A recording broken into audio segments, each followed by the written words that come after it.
Also during this time, the union of social service and social control. Social service was part of the reform movement of the time.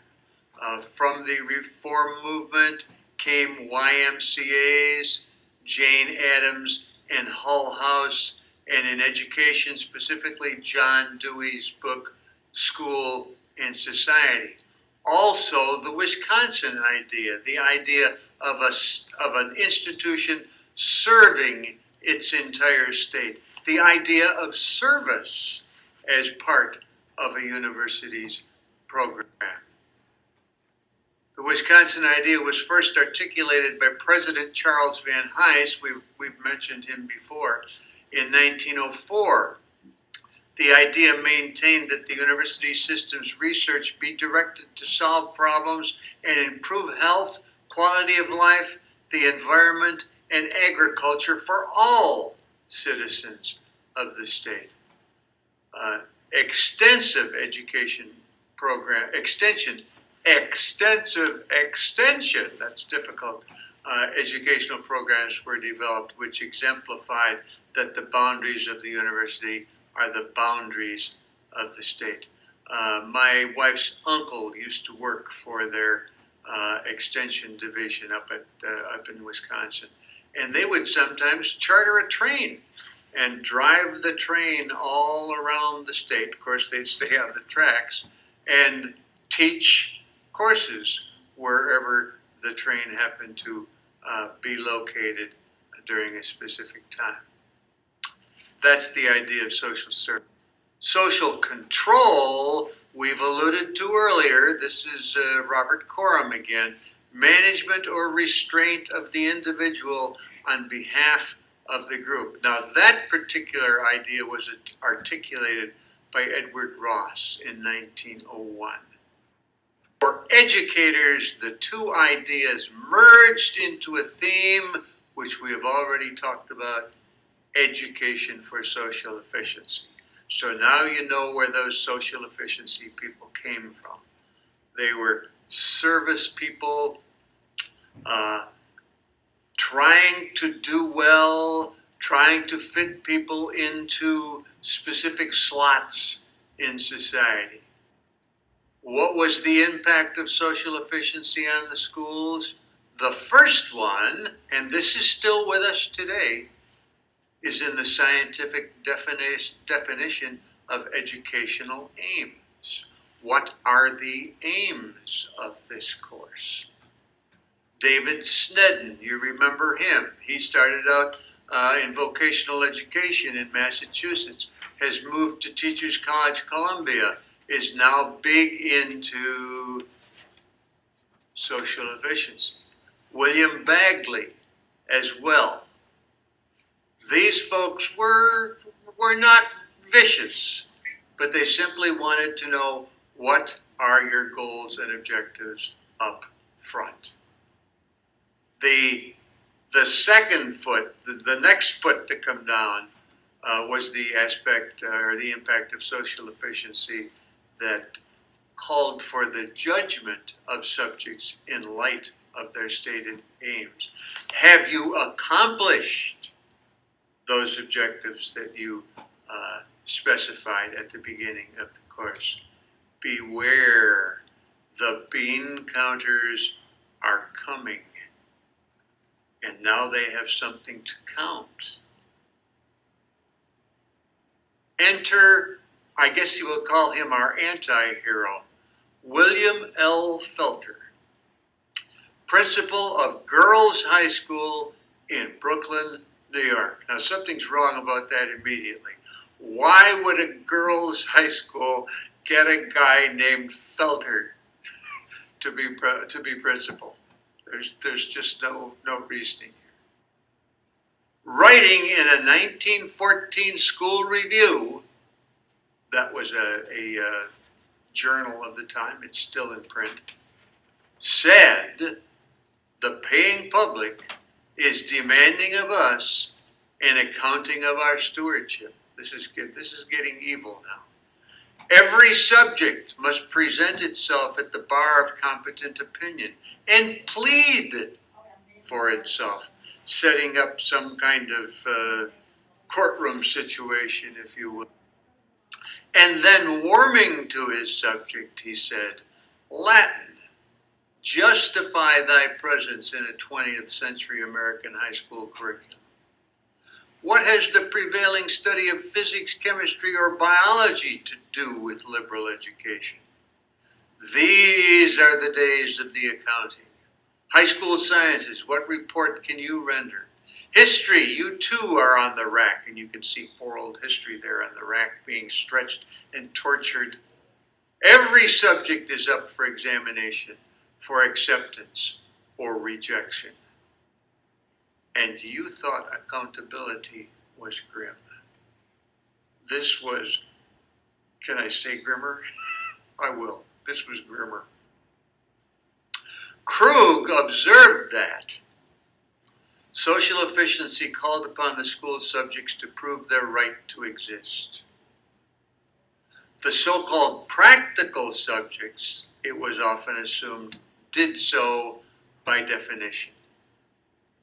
Inevitably then, the demand fell heavily on those fields by this time identified as traditional or academic, namely the foreign languages, mathematics, history, English, and science.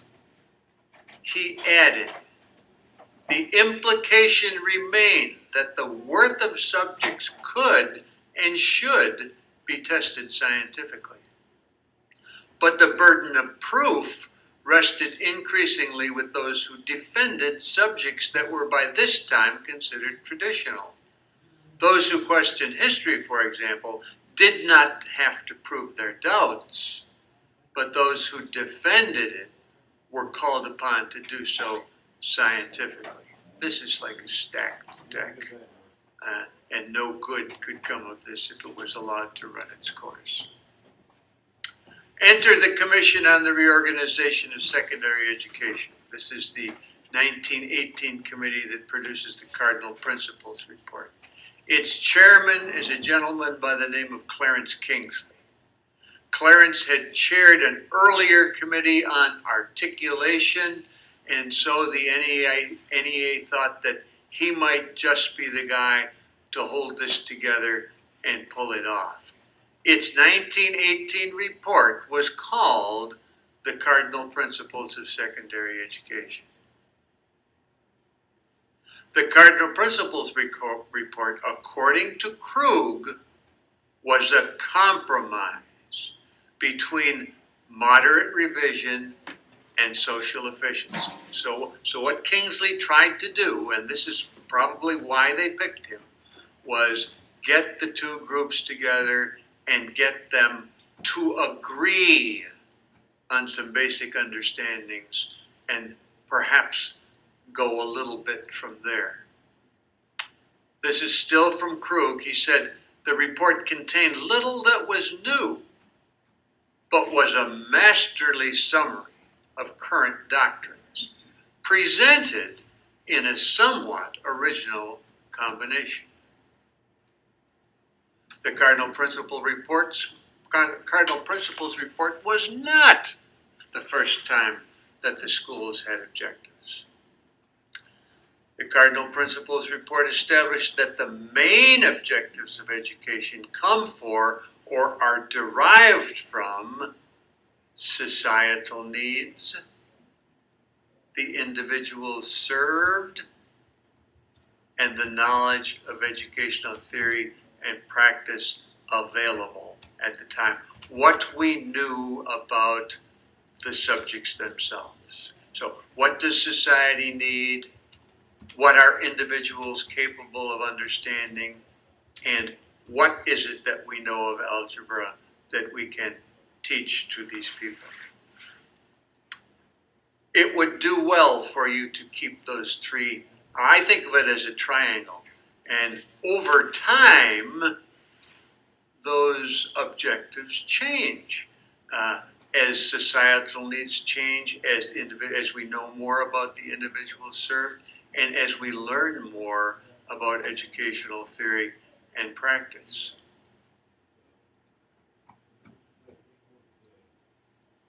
In the report, there was a section called the 7 Aims.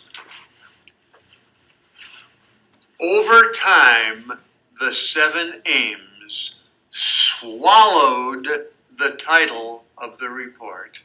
Report, remember, was called the Cardinal Principles of Secondary Education, and became the 7 Cardinal Principles.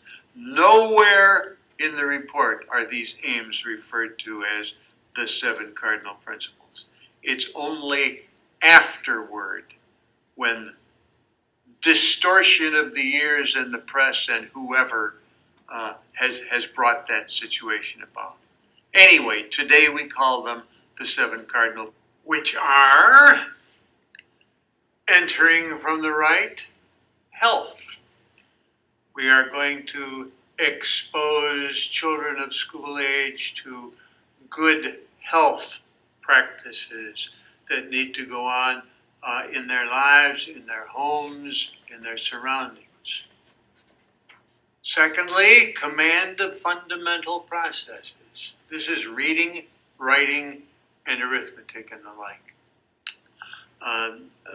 This is what I think schools are mainly created for. In a really spooky finding, Ed Krug determined that this particular principle was not enunciated, not contained in the report until about the 3rd or 4th edition.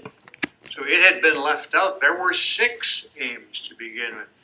And I suspect somebody around the table eventually said, well, hey, aren't we going to teach them to read, write, and compute?